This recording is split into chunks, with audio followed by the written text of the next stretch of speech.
The air in Graceland always felt special. It carried whispers of laughter, the echo of forgotten melodies, and the faint, sweet scent of gardenias.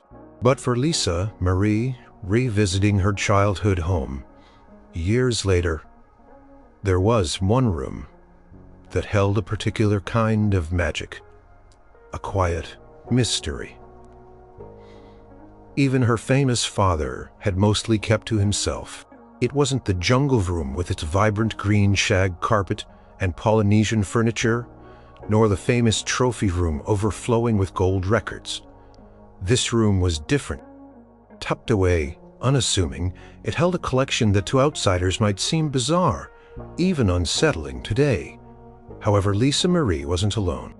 She was guiding a young curator, a bright-eyed woman named Clara, who was helping document new aspects of Graceland for a special exhibit. Clara, armed with a tablet and an endless supply of questions, was a whirlwind of energy. "And this room, Ms. Presley?" Clara asked, her voice a little softer as they approached an unmarked door on the upper floor, away from the usual tour route. "It's not on the public map." Lisa Marie paused, a gentle smile playing on her lips. This was Dad's sanctuary in a way, his quiet obsession.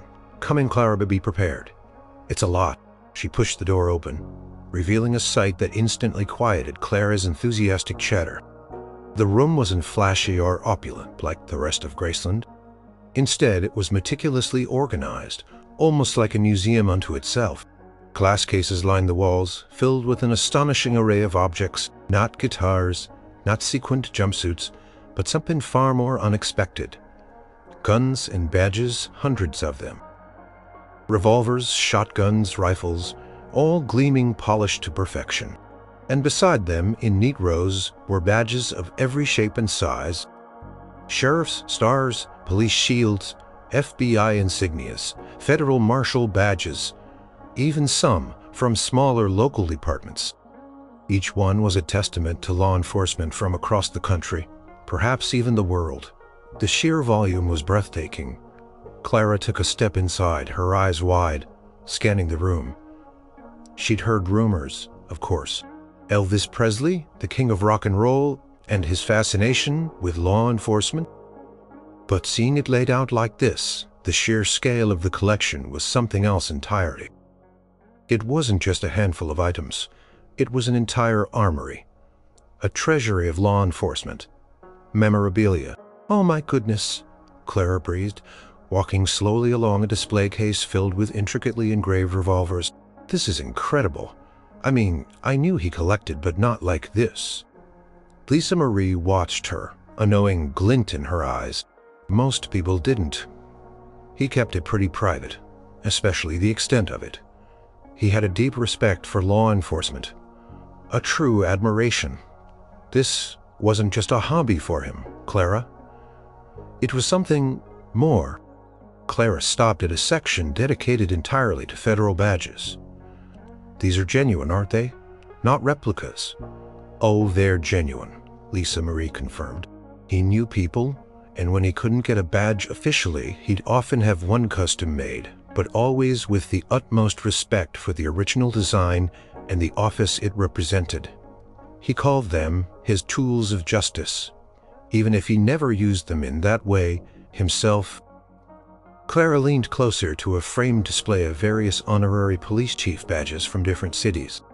He was made an honorary police chief many times, wasn't he? "More than you can count," Lisa Marie chuckled softly.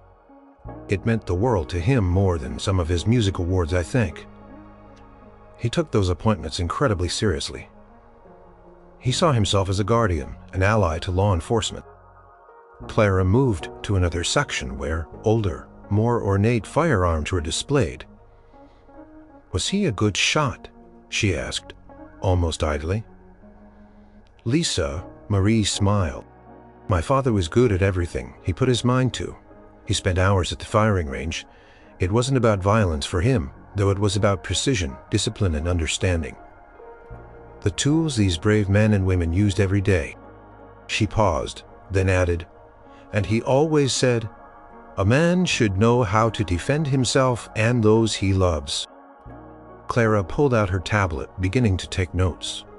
But her eyes kept drifting from the screen to the overwhelming display around her. It's so different from the rest of Graceland. It feels purposeful, not just collecting for the sake of it. Exactly, Lisa, Marie agreed, running a hand over the cool glass of a display case. Every piece in here has a story, not just the item itself, but it meant to him. It connected him to a world that felt solid, reliable, a world of right and wrong, in a life that was often chaotic and confusing. Clara looked up, her expression thoughtful. So it wasn't just about the guns and badges then, was it? It was about something deeper. A search for meaning, perhaps. Lisa, Marie said softly, or a way to express a part of himself he couldn't show on stage, the part that wanted to be a hero. Not just a superstar, the part that believed in justice and honor. She gestured around the quiet, almost sacred room. This was his quiet crusade, Clara, and it's just the beginning of understanding it. The young curator nodded slowly, her initial surprise replaced by a genuine curiosity and a newfound appreciation.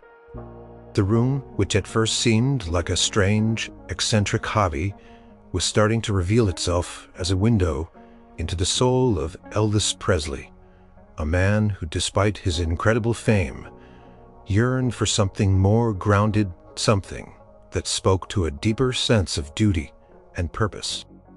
The quiet hum of the climate control in the room seemed to whisper secrets, inviting Clara to delve deeper into the heartwarming truth behind Elvis's astounding collection.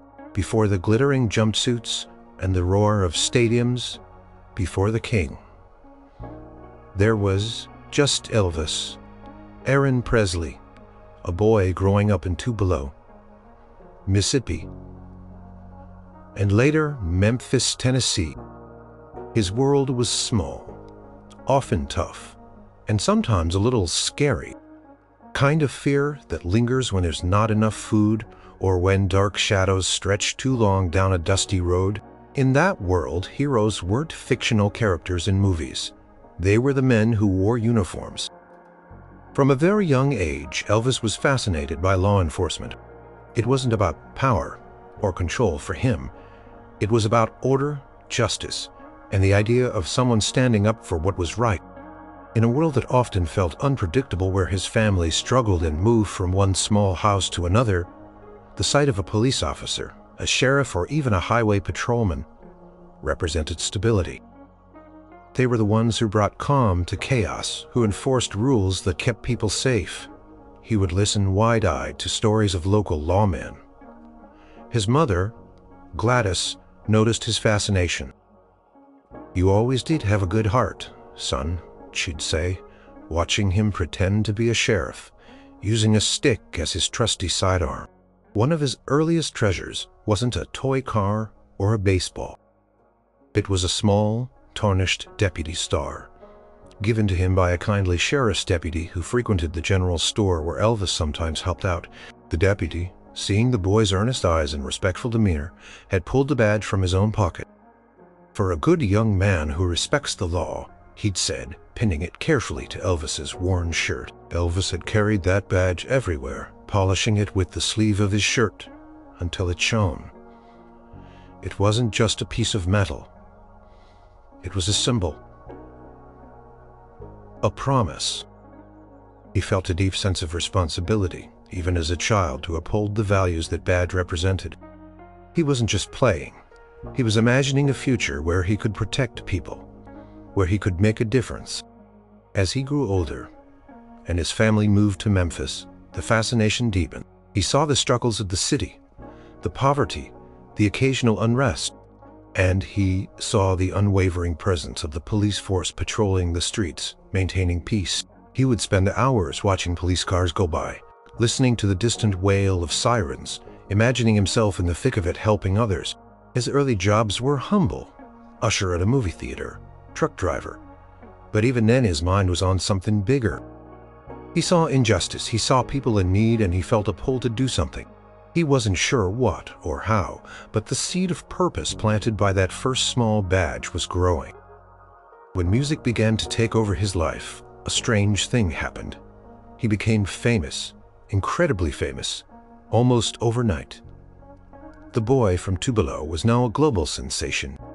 The fame, while thrilling, also brought its own kind of chaos. Millions of screaming fans, constant travel, overwhelming demands, his private life vanished. He was constantly surrounded, adored, but also, in a way, isolated. It was during these early years of stardom that his collection truly began to take shape. It wasn't a sudden decision, it was a natural extension of that childhood dream. He met law enforcement officers everywhere he went. They were often assigned to protect him from the surging crowds, and instead of just seeing them as security, Elvis saw them as kindred spirits. He'd spend hours talking to them, asking about their jobs, their lives, their challenges. He'd ask about their equipment, their training, their code of conduct. One day, after a particularly wild concert where police had struggled to control the crowd, Elvis sought out the local police chief. "Chief," he'd said, his voice earnest despite the exhaustion, "I want to help. What do you need?" Chief, initially skeptical, was disarmed by Elvis's genuine sincerity. They talked for a long time, not about music, but about community safety, about the dangers police faced, and about the trust that needed to be built between officers and citizens. It was then that Elvis truly understood. His fame, his money, his influence, they weren't just for buying mansions and Cadillacs. They were tools. Tools he could use to fulfill that childhood dream. To support the men and women who were doing the hard, often thankless work of keeping the peace, he started small. A donation here, a visit to a police station there, and then he started asking, "Could I have a badge, Chief? Just a small one as a reminder of your incredible work?" Most were thrilled to oblige. For them, it was an honor to be recognized by someone as famous as Elvis. For Elvis, it was a profound connection, a tangible link to the world of duty and honor he so admired. That small tarnished deputy star from his childhood was now locked away safely at Graceland, a precious relic, but it was no longer alone. It was the first piece in what would become an astounding collection. Each badge and gun a silent testament to a boy's enduring dream, a man's unwavering respect, and a superstar's quiet yearning for a purpose beyond the stage lights. It was all rooted in that simple, heartfelt belief that true heroes wore uniforms, and he, Elvis, wanted to be counted among them. As Elvis's fame exploded, so did his collection. It wasn't merely a hobby. It was a deeply personal journey into a world he admired. Each badge wasn't just a piece of metal. It was a story, a connection to a specific department, a specific group of officers. Each firearm, meticulously cared for, represented the grave responsibility and skill required of those who carried them. He didn't just passively collect. Elvis actively sought out opportunities to learn, to contribute, and to understand. When he traveled for tours, his schedule wasn't just about sound checks and performances. He'd often arrange visits to local police departments, sheriff's offices, and even federal agencies. These weren't quick photo opportunities. He'd spend hours talking to officers, listening to their experiences, their challenges, and their triumphs. He was genuinely interested in the intricacies of police work, the daily dangers, and the profound impact they had on communities. "What's it like being on patrol at night?" he'd ask a weary officer after a long shift. "Do you ever get used to the risks?" He'd listen intently, nodding, his famous eyes serious. He wasn't Elvis, the superstar, in these moments. He was just a man deeply respectful of another's challenging profession. He learned about different jurisdictions, the specific laws they enforced, the unique challenges faced in urban versus rural areas. He learned about forensics, about community policing, about the bond between partners. He absorbed it all, seeing these men and women not as anonymous figures in uniform, but as individuals dedicated to a tough, often thankless job. His requests for badges were always accompanied by genuine admiration. He wouldn't just ask, he'd explain why he wanted it. "It's a symbol to me, Chief," he'd say, holding a newly acquired badge carefully. "A reminder of the bravery and dedication of your force." I promise to keep it safe and to always honor what it stands for. And he did. Each badge was treated with reverence, carefully cleaned, documented, and placed in its dedicated spot at Graceland. Beyond collecting, Elvis found ways to use his vast wealth and influence to support law enforcement. He often made quiet, anonymous donations to police benevolent funds, to families of fallen officers, or to departments in need of new equipment. He bought bulletproof vests for officers in cash-strapped departments, knowing the dangers they faced daily. He never sought credit for these acts. For him, it was simply the right thing to do. Once a small-town sheriff's department in Mississippi was struggling to fund a new K-9 unit. Elvis, hearing about it through a mutual acquaintance, arranged for an anonymous donation that covered the entire cost, including the training of the dog and its handler. The department was stunned and deeply grateful, never knowing the rock and roll king was their benefactor. His honorary appointments weren't just ceremonial titles. He treated them as real responsibilities. When he was made an honorary police captain in Denver, for example, he didn't just accept the plaque. He asked for a briefing on their current crime rates, their community outreach programs, and any specific challenges they faced. He genuinely wanted to understand how he, even from a distance, could be an ally. Custom-made badges he commissioned were not for showboating. They were usually for agencies that couldn't officially give out spare badges. He'd painstakingly ensure they were as accurate as possible, often consulting with officers to get the details right. It was his way of honoring them, of showing his respect for their emblem, even if it wasn't an official issue. For Elvis, the uniforms and symbols of law enforcement represented a world of order and purpose that his own life, for all its glamour, often lacked. He lived in a whirlwind of fame, public demands, and sometimes intense personal loneliness. The structure and clear moral code of law enforcement offered him a grounding force. It reminded him that there were fundamental principles of right and wrong, and people dedicated to upholding them. His collection, therefore, wasn't a strange obsession. It was a heartfelt tribute. It was his way of connecting to everyday heroes, of expressing his admiration, and of contributing to something he believed in deeply. It was a constant reminder of the values he held dear: integrity, courage, and the unwavering pursuit of justice. In the quiet solitude of his special room at Graceland, surrounded by the symbols of law and order, Elvis wasn't just a superstar. He was a man who genuinely wanted to serve in his own unique way. He found purpose in every badge, every firearm, and every conversation he had with the brave men and women who wore the uniform. Elvis Presley might have commanded stadiums with a swivel of his hips and a soulful note, but in the realm of law enforcement, he was a quiet, unassuming presence. His role wasn't to chase down criminals or solve mysteries. Instead, he became a different kind of guardian, one who offered support, comfort, and a unique form of solidarity. His connections within the law enforcement community grew deep and genuine. He wasn't seen as a celebrity slumming it, but as a respectful, earnest individual who truly understood the weight of their badges. Officers from various departments, from local beat cops to federal agents, spoke of Elvis with a quiet reverence, not for his fame, but for his heart.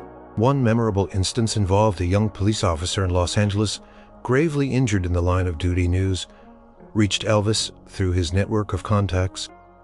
Without a moment's hesitation, he arranged for the officer's medical bills to be covered, anonymously at first. Then he did something even more personal. He visited the officer in the hospital, not with cameras or fanfare, but quietly, accompanied only by his closest aide. He sat by the officer's bedside, listening as the young man, still groggy, spoke of his hopes for recovery, his fear of not being able to return to duty. Elvis listened, patiently offered words of encouragement, and shared stories of his own physical challenges after tough tours. He presented the officer with a small custom-made badge, inscribed with a personal message of gratitude for his service and sacrifice. "This isn't an official badge," Elvis said softly, "but it carries the spirit of every officer who believes in justice. "You're a hero, son." That badge, worn by the officer on his uniform after a miraculous recovery, became a symbol of hope and a reminder of a powerful connection. It wasn't about the monetary value. It was about the profound respect and empathy shown by a global icon. Elvis also became a trusted confidant for some officers. They knew they could talk to him about the stresses of their job, the things they couldn't share with their families, the emotional toll of witnessing human suffering. Elvis himself, living under immense pressure and isolation, understood the burden of duty and the loneliness that could come with it.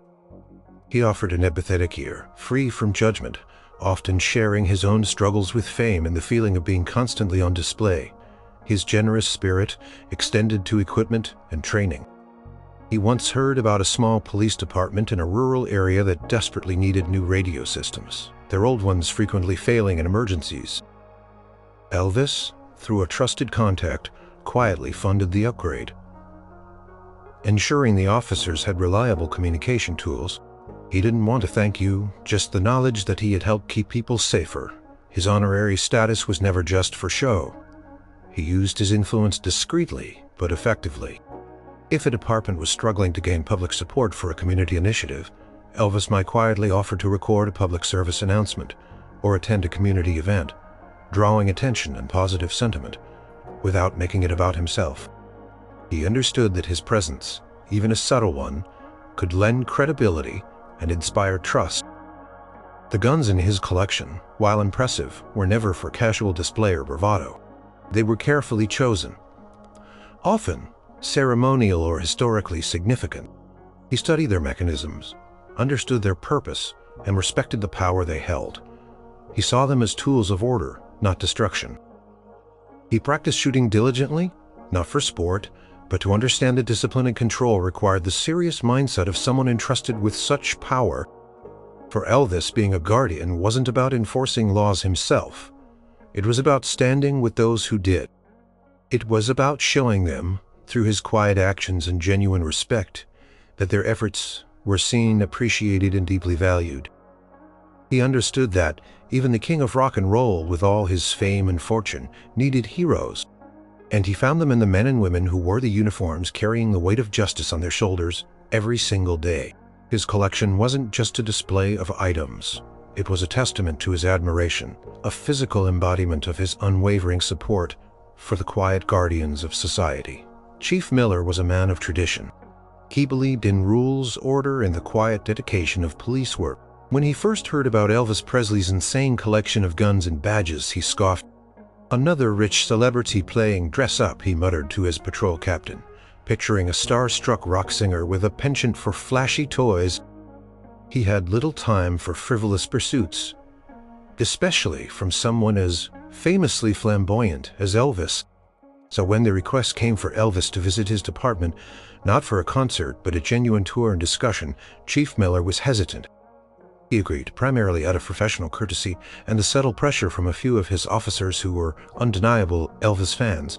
He expected a brief, superficial visit, a photo op, and then back to the king's more glamorous life.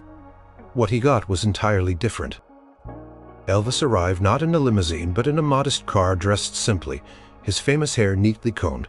He was accompanied only by a discreet aide. He shook Chief Miller's hand firmly, his gaze direct and earnest. "Chief," Elvis said, "it's an honor to be here. I've heard a lot about your department's work in the community." The tour began, and Chief Miller braced himself for the usual celebrity questions about the coolest gadgets or the most dangerous cases. Instead, Elvis asked about patrol routes, about community outreach programs for at-risk youth, about the challenges of balancing public safety with individual rights. He listened intently to the officers, nodding, occasionally interjecting with enchantable questions that showed a surprising depth of understanding. He spent an hour in the dispatch center, observing the calm professionalism of the dispatchers, handling emergency calls, recognizing the unseen pressure they faced. He spoke with a young officer about her experience on the beat, offering words of encouragement. "It takes a special kind of courage to do what you do every day." Chief Miller, initially reserved, found himself slowly disarmed. Elvis wasn't putting on a show. He was genuinely interested. He asked about the training protocols for new recruits, the psychological support available for officers dealing with trauma, even the mundane details of managing fleet maintenance. Towards the end of the visit, they found themselves in Chief Miller's office. "He looks like a man who believed in duty." He did, Miller agreed, above all else. "That's what draws me to this world, Chief," Elvis confessed, his voice dropping slightly. "The unwavering belief in duty, in protecting the innocent, in upholding what's right in my world. It's often hard to tell what's real, what's genuine. But with you gentlemen, it's clear, it's purpose." He then began to speak, not of his collection, but of what it represented to him. He talked about his childhood dream of being a lawman, the respect he held for men and women in uniform, and how their steady presence brought him a sense of calm in his often turbulent life. He spoke of the quiet acts of generosity he tried to do, helping departments in need, always anonymously. Chief Miller listened, his preconceived notions slowly crumbling. This wasn't a celebrity, fetishizing power. This was a man under immense public scrutiny, seeking connection and expressing deep admiration for a value system he cherished. When Elvis eventually prepared to leave, he turned to Chief Miller. "Chief, if it's not too much to ask, I'd be honored to have a badge from your department. Not an official one, if that's not possible, but a symbol to remind me of the good work you do here." Chief Miller paused, looking at the earnest face before him. He walked over to a secure cabinet, unlocked it, and pulled out a spare, official badge. One that was usually only given to officers. He polished it briefly with his sleeve. "Mr. Presley," he said, handing it over. "It's not often I meet someone outside of our ranks who understands the true meaning of this." He offered a small, rare smile.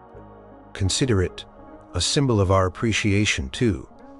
You see us, Mr. Presley. Really see us." Elvis took the badge, his eyes shining. "Thank you, Chief. This means more than you know." As Elvis departed, Chief Miller watched him go, a profound shift having occurred. He realized Elvis's collection wasn't about ego or obsession. It was about a genuine, heartwarming connection to a world of values he deeply admired, a bridge built on respect and shared ideals. And for Chief Miller, it was a reminder that even the most unexpected people could share the same unwavering belief in justice and honor. His initial skepticism had melted away, replaced by a quiet respect for the king, the man and his unique heartfelt connection to law enforcement. The king's life was a gilded cage. From the moment he stepped onto the stage, Elvis Presley was no longer just a man. He was a phenomenon. Millions adored him, screamed his name, followed his every move. His fame was a dazzling, all-consuming light that left little room for shadow or solitude. But beneath the sequined jumpsuits and the charming smile, there was a quiet yearning, a profound sense of isolation that few could truly grasp. Constant demands, the relentless touring, the invasive public eye. It all took a toll. Elvis was always on, always performing even when he was off stage. He couldn't go to a movie, eat in a restaurant, or even take a walk without being mobbed. His life became a carefully choreographed existence managed by others, shaped by public expectation. In this dizzying world, his gun and badge collection became more than a hobby. It was an anchor. It was one of the few places where he felt truly grounded, truly himself. When he walked into that quiet room at Graceland, surrounded by the symbols of law and order, he could breathe. Here he wasn't Elvis the king, the idol, the icon. He was just Elvis, a man who admired courage and believed in justice. His conversations with law enforcement officers offered him a rare escape from the superficiality of his fame. They didn't care about his latest hit record or his movie deals. They spoke of real-world problems, of duty, of sacrifice.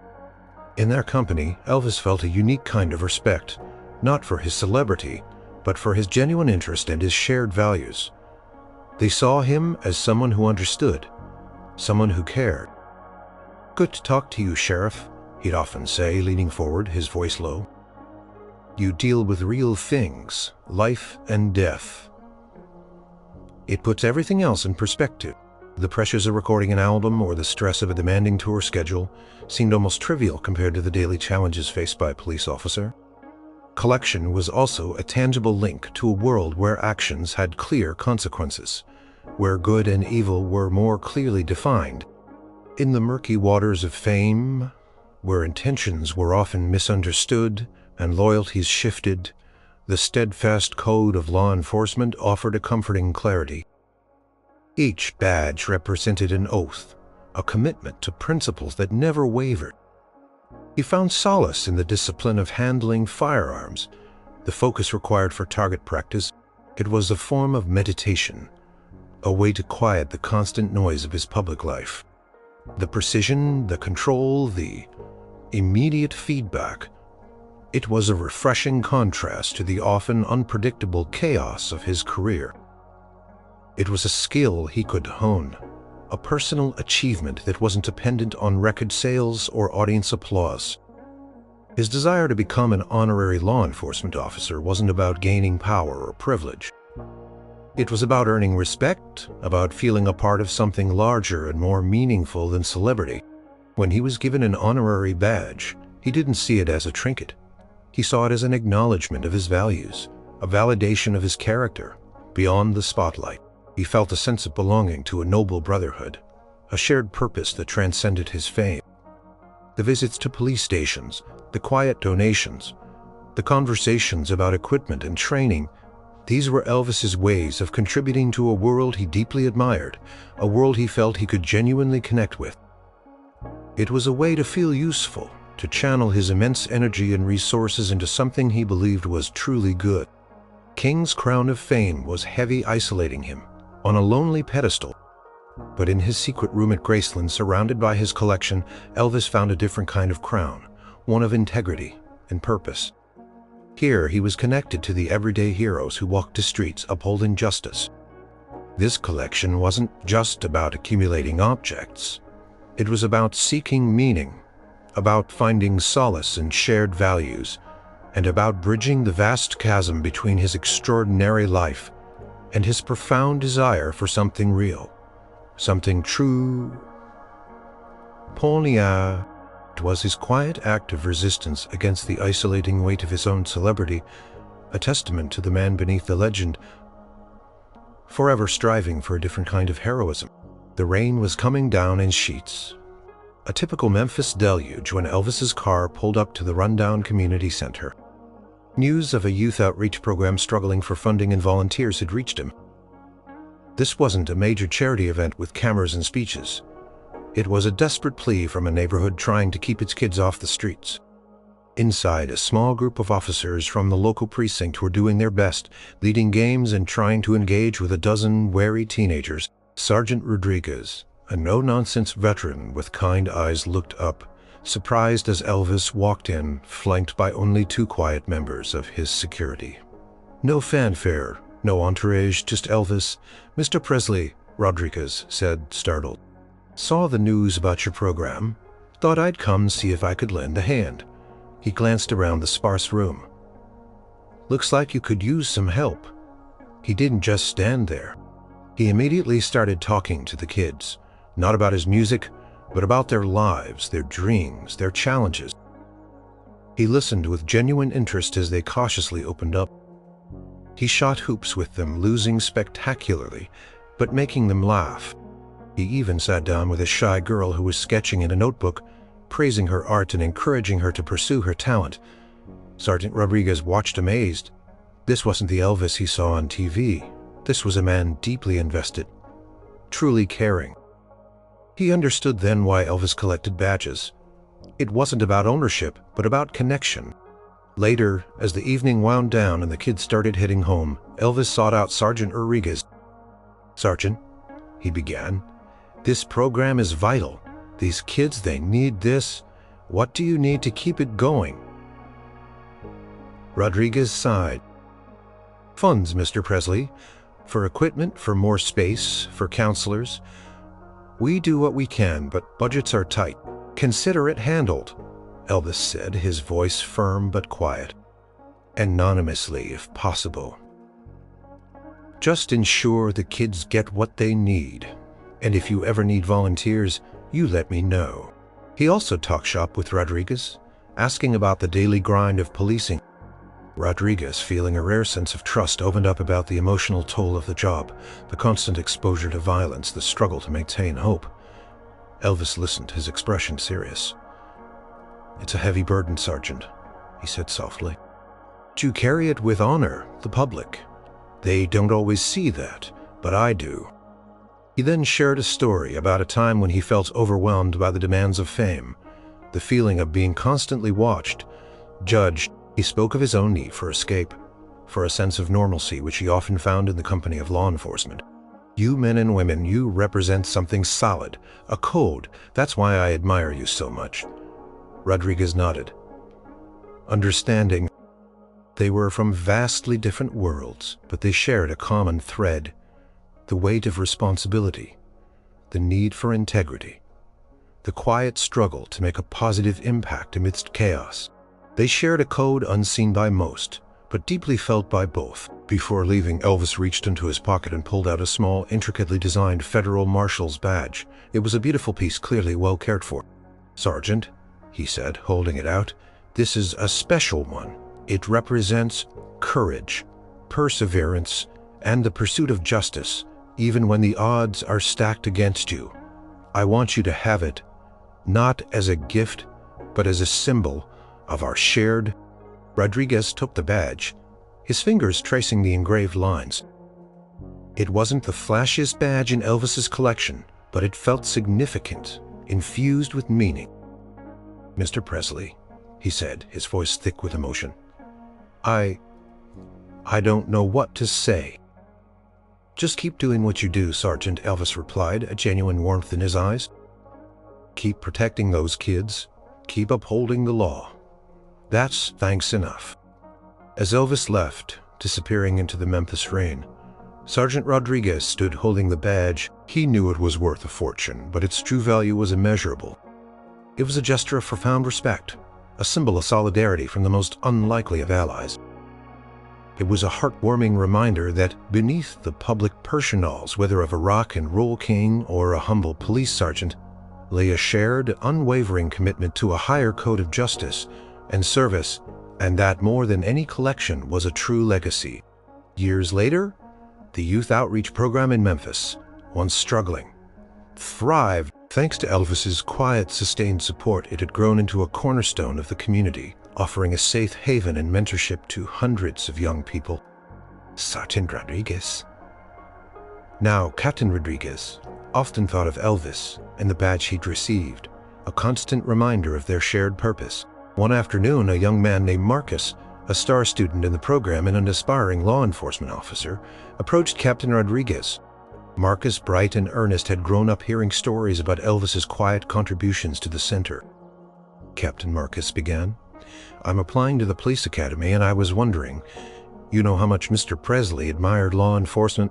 Is there any way I could learn more about that side of him beyond the music?" Captain Rodriguez smiled. He led Marcus to a quiet corner of his office and pulled out a small, locked display case he kept on his desk. Inside, gleaming softly, was the Federal Marshal's badge Elvis had given him. "This," Rodriguez said gently, taking it out, "was given to me by Elvis Presley himself. He came here to this very center when it was just starting out. He didn't want any credit. He just believed in what we were doing." Marcus's eyes widened as he looked at the badge, then back at Rodriguez. "He really came here? And he gave you this?" Rodriguez nodded. He saw the uniform, Marcus, and he saw the person wearing it. He saw the struggle, the dedication, the belief in something bigger than oneself. He collected these badges, not as trophies, but as symbols of those values.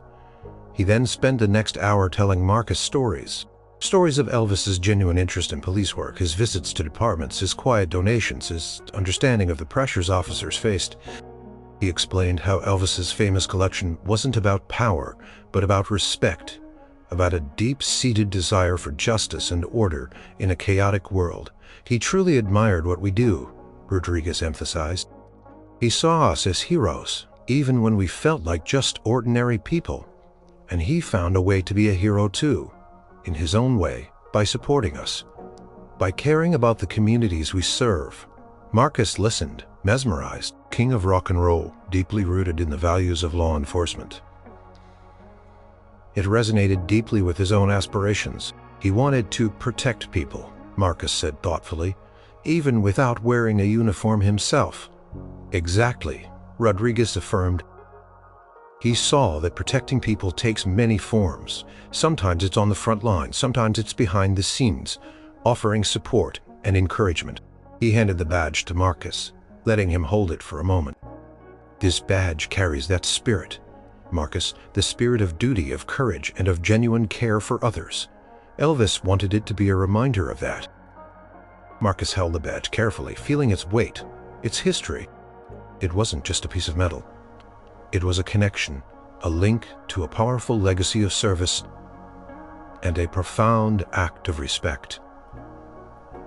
It was a tangible piece of Elvis's heart, passed down. Captain Marcus said, his voice earnest. Thank you for showing me this. It makes me even more determined.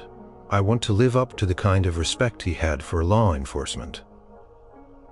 Rodriguez placed a hand on Marcus's shoulder. You already are, son.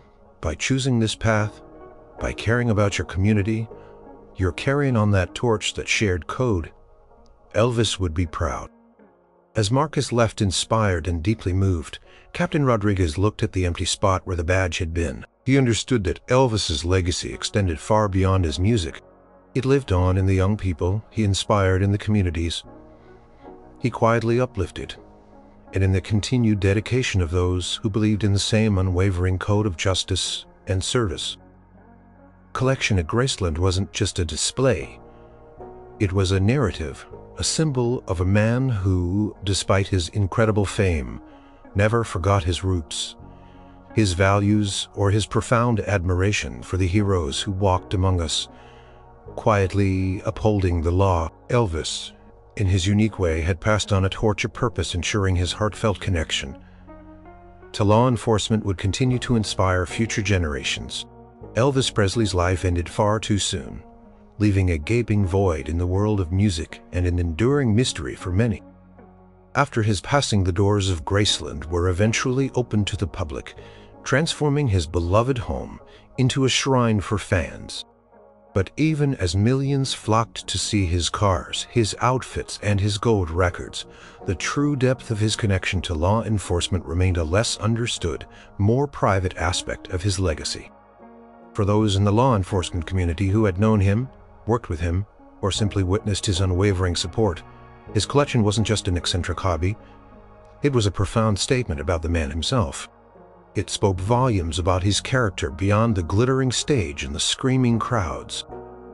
Retired Chief Miller, who had once been skeptical, often shared stories of Elvis's visit to his precinct.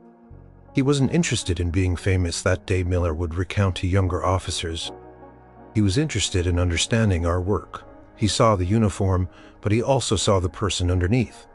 He saw the sacrifices. Miller would always end by saying, he was one of us in spirit. Police departments Elvis had quietly supported continued to benefit from his generosity. Often years after his death, as trust funds he'd established continued to provide for equipment, training, and community programs. K-9 unit in rural Mississippi, funded by an anonymous donation from Elvis, had gone on to save lives and solve crimes for decades. A silent testament to his far-reaching impact, his personal collection of badges and firearms at Graceland, initially seen by some as simply a celebrity quirk, began to be understood differently over time. As more details emerged about his life, his genuine respect for law enforcement, and his quiet acts of philanthropy, the collection transformed in the public eye. It became a powerful symbol of his values, his yearning for order, and his desire to contribute to something greater than himself. Historians and biographers began to delve deeper into this aspect of his life. researching the stories behind the badges, the connections he forged, and the ways he used his influence for good. They realized that the collection was not just about accumulating objects, but about fulfilling a childhood dream, about finding meaning in a life that was often overwhelming. It is a testament to his understanding of responding in. He truly believed in the fundamental principles of law and order, of right and wrong, and he saw law enforcement as the embodiment of those principles. The badges became symbols of the honorary positions he truly cherished. The guns, carefully displayed, represented his respect for the tools, a respect he demonstrated through his disciplined training and his belief in their responsible use. His legacy extended beyond the millions of records sold and the timeless performances. It lived on in the officers he inspired, the departments he quietly assisted, and the communities he helped make safer. It lived on in the understanding that even a global superstar, the king of rock and roll, could be deeply grounded in fundamental human values. His collection, stunning in its sheer volume, was not a sign of obsession but of heartfelt connection. It was a window into the soul of a man who, despite his extraordinary life, never lost his empathy, his sense of duty, or his deep admiration for the everyday heroes who worked tirelessly to uphold justice. It showed that Elvis Presley was more than just a performer.